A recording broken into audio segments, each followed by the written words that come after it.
Wodofo mame ma kwaba emra Adom TV afidie we so na me na ase se woni me beto na montuo ewo Nkuranhyɛ dwumadie ho me am dwumadie ho a me de ho chia me edi am jeso ene Apostle Dr. Nita Kutego na me yiri se ho ye mame nika ensere wo so nhira enwu abrabɔ so onwuma so ofie so ene ofiko mu na ofibam twede mpo na nkora won nsam onye utata ewo yedie mu ene de amede bra wo no enema bi wo ha wo beyo ya dankwa mabubu kompo akasemanu me ho won no say abrabo aye bo nyina ya brabo nsusanso nyina agina ha. And if you are able to master your thoughts, you can master your ways. So to me share ni awodwene ho so a wetimi ahye wabrabo so na ya na edimi share ho so abrabo akoto krane afrosane munchimunka ni emu wobre eni empo 50 centi ya na no mebu ha yere fise ebeyo ana no mebu ha ebeyo a ebenu ye ho se ayo ya na nsembo wa ye beka ana nsembo a yenka ni enu se yenu ye ho se ye kan ye ana yanyo minim se what is asem we da ana waka bi da if only I knew I would have done that. If only I knew I would have done this. Se kami huya na minimum kwa se ne beya kami to na monwe, or if only I knew I wouldn't have done that. Minimum what is asem bi da akwese obi a sebe wantimi anhye akono so na sebe woni obi ba akonyi nsan na ya chiwo ne atwu dwawere sebe mikotwa me kakra pa mi hu yanka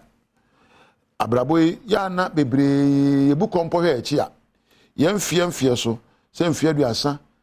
num aduanan aduonum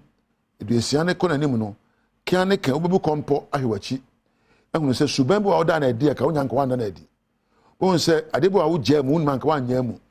kasebo a eni se ka kan so kan e na kasebo so se ka wantimi anka ne mremu saa ne nyina adi nuhu ena eba na ene no mbekere ne mebi wo wa betimi adi aye wa adwene ya wo ma emparo na onu hu ho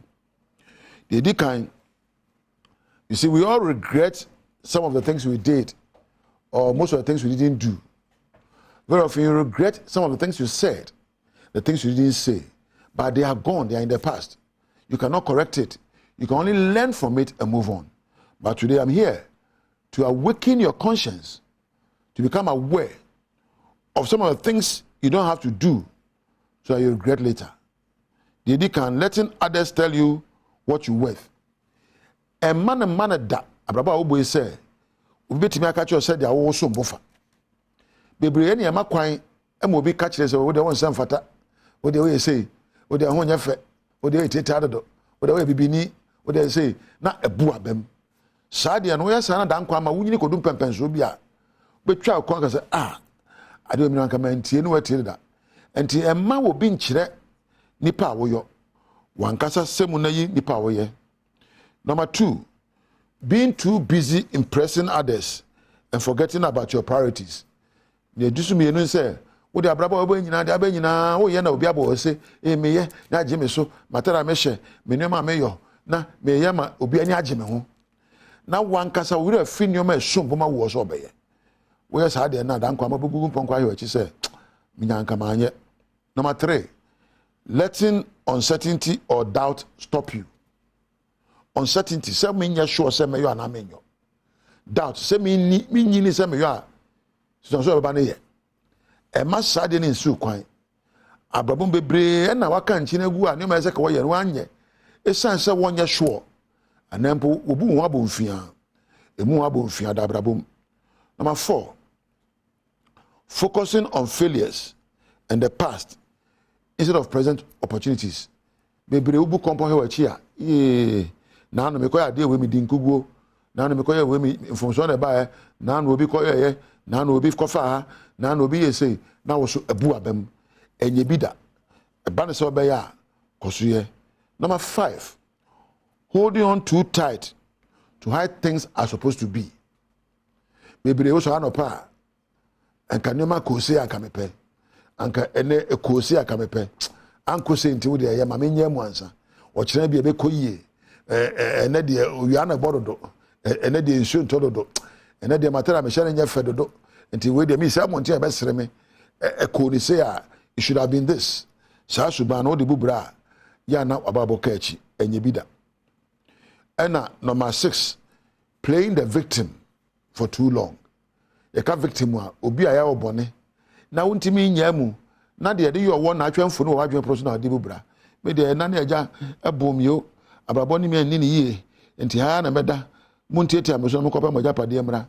saa suban no so no danko ababa no hu sɛ ofa saa suban no. Number 7 waiting over analyzing things and never taking action. Obi wa asɛmba na sɛ wo de kɔtɔ ma o twɛn ni yesu so ho twɛn ni yemu kompo ehwɛ de ɛbɛkɔ no twɛn ni yenya ne ɛsɛfata twɛn ni yesu so ho nye sei ɛno ansɛ twɛn yemobo ho twɛn ɛne ntimi nnyo na tise wo de mfifimu a wo de mfifimu na ade akye na ade asa na bosome na afia bedu na ntimi ntwa na montuo sɛ suba no so danko ama obi no ho to so nwɔtwe being too busy to appreciate your life. Being too busy to appreciate your life. Baby, wa abrabo ayeboy. Hey, yeko eja and a pepper sorry. Hey. They say de bia na ni abre abrabo mu. Okọ amfa bi ma. Wo bre na frisa na no wira fi na abrabo ye de man so wo mbo no. Saa sima no so no enye. Toso enkro not spending quality time with the right people. Sa won pemre anyone here ben won ni nkita ho enye bibi ma won no ni nso wo sa suba no so no dan kwa baba no ho de to so du ba ko edu not expressing your love openly and fully sa won na wodo adi enche won here ben wo no kuremu no so benya to so du ba ko se won timi nya asemu na won timi nya bone emfa nche sa ni o ma du ba ko we ena me no be bobo hu ahwe ne aya awoyo na obegya ayo se ba dan kwa ma wo mu kompo hwe achi enu ho aha ena me no be sie ne dey megiri se watie me yie asopam me da che hene ase se on na ye me producer ne dey na mada osmosis so ase on na ye sound na mako MC mada on ase maba floor mada floor for ase mada lighting ena cameraman so ase wo a wotie me no wona enhira nkan wonti ena me dia me di dwumadie we woni onyame entina edi am yeso nita kotego koso ana hebo jema dwumadie ye enwie de edoso na ka akiri bye bye.